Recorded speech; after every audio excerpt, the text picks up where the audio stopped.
Shalom peuple de Dieu, je suis dans la joie de revenir encore au milieu de vous. C'est votre humble serviteur, l'évangéliste Michel Banfour. Je suis venu encore ce matin, ce jour, avec un message particulier de la part de notre Seigneur, le véritable, le créateur du ciel et de la terre, pour ses enfants des Parlements. Si vous permettez, avec toute humilité, avant de commencer, je vais commencer par la prière. Merci Père de gloire, le véritable Dieu, Père 3 fois 100. Sois béni, sois élevé, Seigneur.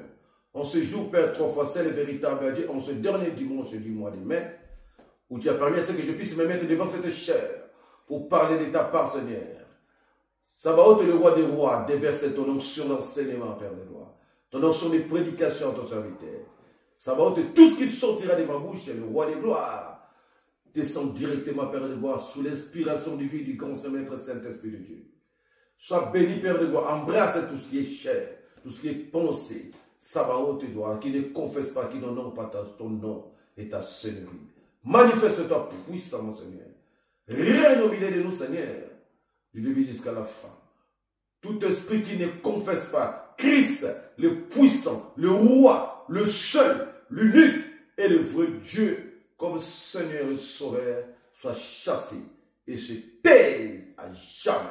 Béni soit ton nom, le véritable Dieu, que ton règne, ta puissance, ton autorité puisse se manifester au culte de ce jour, dans le message de ce jour. Que tes enfants qui écouteront ces messages, Seigneur, que ces messages enseignent tes enfants particulièrement, touchent leur cœur. Sabaoth. Béni soit ton nom, le roi des rois, le véritable, le puissant ressuscité, Christ est le roi des rois. J'en suis prié. Au nom du Père, du Fils et du Saint-Esprit. Nous disons tous Amen. Bien-aimés, nous aurons des versets à lire. Nous allons lire Apocalypse chapitre 3, verset 20. Apocalypse chapitre 3, verset 20. Et puis, Deutéronome chapitre 30, verset 19. Deutéronome chapitre 30, verset 19. Sans plus tarder, je lis la parole du Seigneur dans Apocalypse de Jean, chapitre 3, verset 20. Voici, je me tiens à la porte et je frappe. Si quelqu'un entend ma voix et ouvre la porte, j'entrerai chez lui pour souper. Moi, près de lui, et lui, près de moi. Voici, je me tiens à la porte et je frappe. Si quelqu'un entend ma voix et ouvre la porte, j'entrerai chez lui pour souper, moi près de lui et lui près de moi. Je continue. Deutéronome chapitre 30, verset 19. Je prends aujourd'hui un témoin contre vous le ciel et la terre. Je te propose la vie ou la mort, la bénédiction ou la malédiction. Choisis donc la vie.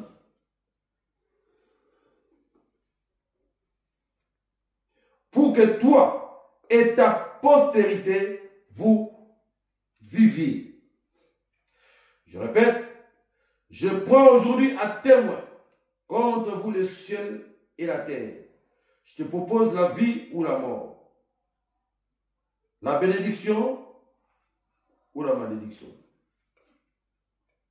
Choisis donc la vie pour que toi et ta postérité, vous viviez. Parole du Seigneur. Est-ce que nous pouvons acclamer la parole du roi des gloires? Mon frère, ma soeur, Dieu, suivre Dieu et faire sa volonté, c'est un grand privilège et un grand avantage dans la vie de tout un chacun de nous. Dans la vie de ceux, nous, qui sommes appelés ses enfants. Un grand avantage, car Dieu, le créateur du ciel et la terre, a laissé le libre choix à l'homme de choisir ce qui est bien pour lui et ce qui n'est pas bien ou bon pour lui. Le thème de notre message de ce jour est le pouvoir de choisir. Le thème de notre message de ce jour est le pouvoir de choisir. Comme sous-thème, les devoirs. Comme je disais tantôt, suivre Dieu, le Père éternel, le Créateur du ciel et de la terre, a un grand avantage. Pourquoi? Parce qu'en suivant Dieu, tu ne seras que gagnant et non perdant. Suivre Dieu, bien-aimé, il y a un grand avantage et une assurance divine, une assurance éternelle pour toute personne ou pour celles et ceux qui acceptent de suivre le Seigneur, le Créateur du ciel et de la terre, à travers son Fils unique. Comme je venais de le dire, Dieu nous a laissé le pouvoir et le libre choix de choisir. De choisir la vie ou la mort, de choisir les biens ou les mal, et de choisir soit la bénédiction, soit la malédiction. Comment?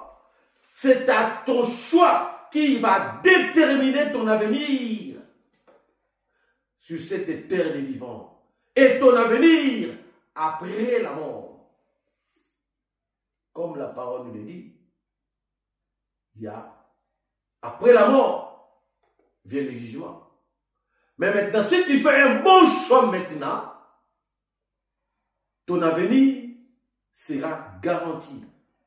Tu as été garanti non seulement ton avenir, mais aussi l'avenir de toute ta postérité. Comme la parole nous le dit, Dieu nous conjure de choisir la vie et non la mort. Pourquoi la vie? La vie, en choisissant la vie, comment? En acceptant son Fils unique. Christ, dans ta vie, c'est que tu as choisi la vie. Comment tu peux choisir la mort? En empruntant d'autres chemins. Car Dieu a mis deux chemins ou deux voies devant l'homme. C'est à toi de choisir le chemin ou la voie qui peut te donner la vie, qui te garantit un avenir meilleur.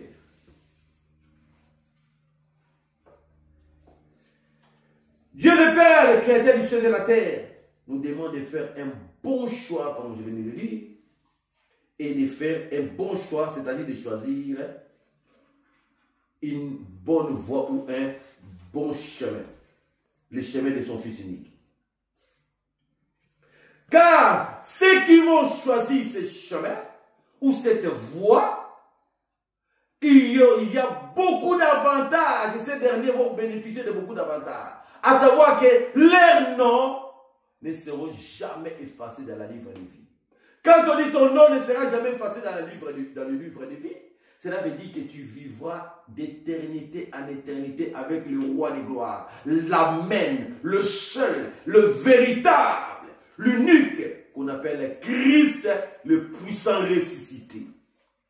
Regardez l'avantage qu'il nous offre, bien-aimés. Nous ne devons pas être comme un arbre, bien-aimé. Mon frère, ma soeur, ne sois pas comme un arbre qui est là, qui te contente d'être vert et de sortir de fleurs sans pour autant porter des fruits. Cela va de soi. Ne soyez comme quoi, comme un chrétien qui se donne le slogan d'être chrétien sans pour autant que les œuvres de sa chrétienté puissent se voir ou se manifester en lui. Les bons choix, le pouvoir de choisir. Tu as la vie, ta vie, la vie ou la mort entre tes mains. La décision, Dieu nous laisse le libre choix de choisir. Dieu n'est pas dictateur, il nous laisse le libre choix. Et que ta propre conscience puisse se manifester, puisse agir. T'aider à prendre une bonne décision. Parce que la décision que tu prends maintenant, que tu peux prendre maintenant, va déterminer le reste de ta vie et de ton avenir. Car la parole du Seigneur nous dit, Dieu n'aime pas qu'on soit tiède ou froid. Soit tu es chaud, soit tu es froid. La tiédeur, Dieu déteste la tiédeur. C'est pourquoi il a dit l'Apocalypse, nous sommes dans l'Apocalypse 3, verset 16. Je te vomirai. puisque tu n'es ni chaud ni froid, je te vomirai. La tiède consiste à quoi? Quels sont ces chrétiens, ces gens de catégories des enfants de Dieu qui sont tièdes? C'est-à-dire ceux qui voient qu'ils n'ont pas une vision élargie, qui se contentent de ce qui est visible, matériel, mais qui n'ont pas la vision de voir au-delà de ce qui est matériel, au-delà de ce qui est visible, c'est-à-dire la spiritualité. Il faut être chaud. Car la parole dit le roi monsieur appartient aux violents. Ce sont les violents qui s'en emparent. Mon frère, ma soeur, choisis le bon chemin. Choisis la bonne voie. Qui peut garantir une assurance éternelle, toi et ta postérité. Vous savez ce que Dieu, notre Dieu, déteste. Mon frère, ma soeur, c'est de se prosterner devant les autres dieux ou les dieux étrangers. En d'autres termes, devant le diable et ses acolytes les démons. En obéissant au diable, en faisant la volonté du diable, tu es en train de se prosterner devant lui. En faisant ce que le diable aime, ce que le diable te pousse à faire. Le péché, tu es en train de te prosterner devant lui. En faisant tout ce que Dieu déteste, ou la parole du Seigneur nous t'interdit, tu es en train de te prosterner devant l'ennemi. Non seulement tu te prosternes, mais tu es en train de te prostituer en même temps avec lui. Or, la prostitution, c'est un péché qui va te mener en enfer. Nous sommes dans Exode 20. Quelle dit la parole du Seigneur? Exode 20. Tu n'auras pas d'autre Dieu devant ma face. Tu n'auras pas une représentateur éternel. Nous sommes Exode 20. On commence par le verset premier. Ni d'image taillée, ni de représentateur quelconque. On descend 3. Tu ne te prosterneras pas devant elle. Tu ne l'adoreras. Écoutez la parole du Seigneur. Tu ne te prosterneras pas devant elle. Eh bien, en descendant, la parole dit, tu ne l'adoreras point. Tu ne le serviras point. Et ça, c'est une interdiction formelle. Notre Dieu, car l'Éternel notre Dieu, c'est un Dieu jaloux. Nous servons un Dieu jaloux qui punit l'iniquité des enfants jusqu'à la 3e des parents, jusqu'à la 3e génération, des 3e et jusqu'à la 3e et à la 4e génération, jusqu'à la 4e génération. Mais qui fait miséricorde, grâce, faveur à ceux qui l'aiment et qui lui obéissent. Vous voyez, bien aimé? Donc, suivre la voie du Seigneur sous-entend que nous devons l'obéir à travers son Fils unique, à travers la parole de son Fils unique qui est la parole faite chair. Le devoir, le pouvoir de choisir. C'est comme dans ce monde, bien-aimé. Toi-même, tu es maître de ta vie. Si tu veux avoir un avenir, je suis dans le domaine physique, visuel, matériel. Si tu veux garantir ton avenir, c'est le choix que tu fais maintenant qui va déterminer ton avenir. Dans la vie, il faut savoir, bien-aimé, faire de bons choix. Que ce soit dans le domaine des affaires, que ce soit dans le domaine des études, dans tout autre domaine, il faut faire de bons choix. Les bons choix que tu fais maintenant, ou les bonnes décisions que tu prends maintenant, va t'aider à construire un avenir meilleur. Cela va de soi, dans les domaines spirituels, si tu fais un bon choix, si tu choisis le bon chemin, si tu suis la bonne voie, tu auras un avenir meilleur. Non seulement pour toi, ainsi que pour toute ta postérité, tout ce qui vient derrière toi, ta descendance. C'est pourquoi, bien-aimé, quand tu suis le Seigneur, tu es toujours gagnant. Quand tu suis le chemin, la voie de l'Éternel des armées, en prenant une bonne décision, tu fais un bon choix, qui garantit non seulement ta vie, ainsi que la vie de ta postérité. Parce que Dieu nous recommande de faire un bon choix et de choisir la vie. Si tu veux vivre. Mais la vie ne se limite pas seulement. Vous savez, il y a des gens qui disent, moi j'ai tout. J'ai l'argent, j'ai la bonne santé, je suis milliardaire, je suis millionnaire. Je n'ai besoin de rien. Oh, voilà, le Seigneur appelle ces gens-là dans la parole, tu es un misérable. Ceux qui ne connaissent pas le Seigneur, ou qui ne marchent pas selon la volonté de Dieu, ou qui n'ont pas Dieu dans leur vie, quelles que soient les richesses que tu peux avoir sur cette terre, tu peux amasser, mais en réalité, tu es un malheureux. Tu es un pauvre. Parce que la richesse, c'est avoir le Christ en soi. La richesse, c'est avoir Dieu en soi. La richesse, c'est avoir le Tout-Puissant en soi. La richesse, c'est de faire sa volonté en lui obéissant. Pourquoi? Parce que c'est là qu'il va matérialiser tout ce dont tu as besoin. Donc, mon frère, ma soeur, faisons le bon choix, prenons une bonne décision en suivant les voies de gloire. Écoutez ce que la parole dit. Le Seigneur, notre Dieu, ne tarde pas. Par contre, beaucoup les croient prétendent et que notre Dieu est là à la bénédiction. Dieu tarde beaucoup pour nous bénir. Depuis que j'ai demandé pourquoi Dieu n'agit pas. Écoutez ce que la parole nous dit. Nous sommes dans 2 Pierre. Deuxième épître de Pierre, chapitre 3, verset 9. 2 Pierre, chapitre 3, verset 9.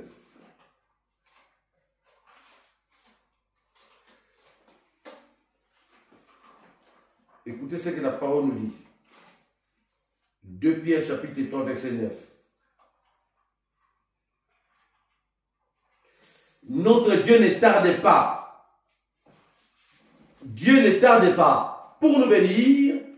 Le Seigneur ne tarde pas à l'accomplissement de sa promesse, comme prétend beaucoup de gens. Bien au contraire. 2 Pierre chapitre 3 verset 9.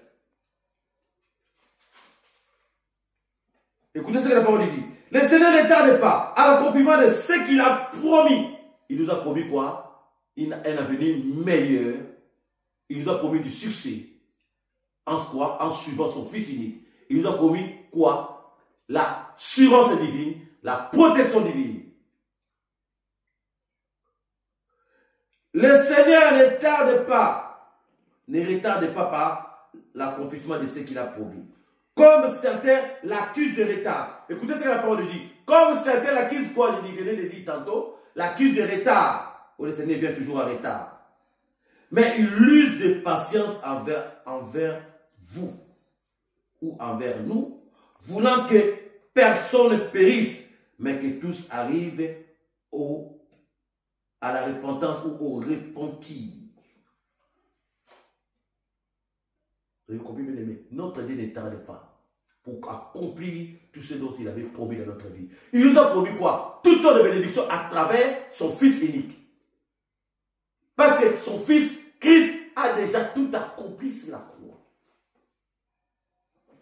Et nous sommes co-héritiers avec Christ. Parce que nous avons accepté, nous l'avons accepté comme Seigneur et Sauveur de notre vie. Le seul Seigneur bien-aimé, bien sûr, est sauvé de notre vie. Voilà, le Seigneur nous garantit, le Seigneur nous témoigne, le Seigneur nous démontre et nous rappelle ici que lui ne tarde pas. Il ne vient pas en retard, mais il vient à son temps. Et il vient toujours au bon moment. Dieu n'a jamais été en retard. C'est l'homme qui est en retard. Mais le Créateur du ciel et de la terre n'a jamais été en retard. Il est toujours en avance. Parce qu'avant que tu sois, lui, il est. Avant que nous soyons, lui, il est. Comment le je suis peut être en retard? Parce que notre Dieu se conjugue toujours au présent. Au présent, il est. Au futur, il est. Au passé, il est. Pas il était, il est. Il est le maître des temps et des circonstances. Il a constitué les temps. Il a limité les temps. Il a délimité tout. Mais lui-même, il est en dehors du temps. Au-delà du temps. C'est pourquoi, bien aimé, nous devons faire le bon choix et avec le pouvoir que Dieu nous a donné, de choisir. Dieu nous a donné le pouvoir de choisir. Il nous a donné le libre choix. Il nous a laissé le libre choix de choisir, mais choisir le bon chemin. Choisis la bonne voie. Prends une bonne décision qui va t'aider pour le reste de ta vie sur la terre. Écoutez ce que la parole nous dit dans Hébreu. Si vous n'endurcissez pas vos cœurs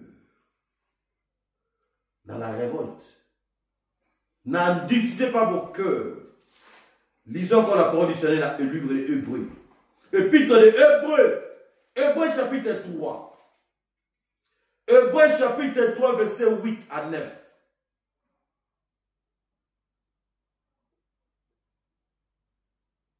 N'endurcissez pas vos cœurs, comme cela s'est produit dans la querelle au jour de la tentation dans le désert, où vos pères me tentèrent, me mettant à l'épreuve, alors qu'ils avaient vu mes œuvres. Bien-aimé, Dieu n'aime pas les ingrats, Dieu n'aime pas, bien-aimé, ceux, les incrédules. Bien-aimé, notre Dieu n'aime pas les ingrats et les incrédules. Les gens qui ne croient pas. Nous devons croire et avoir confiance à celui que nous avons accepté. Parce que le monde a été créé par l'Éternel des armées. L'univers tout entier. Toute la création que vous voyez, c'est-à-dire toute la création sans exception, a été créée par l'Éternel des armées. Tout lui appartient. Donc quand il promet quelque chose, il va l'accomplir.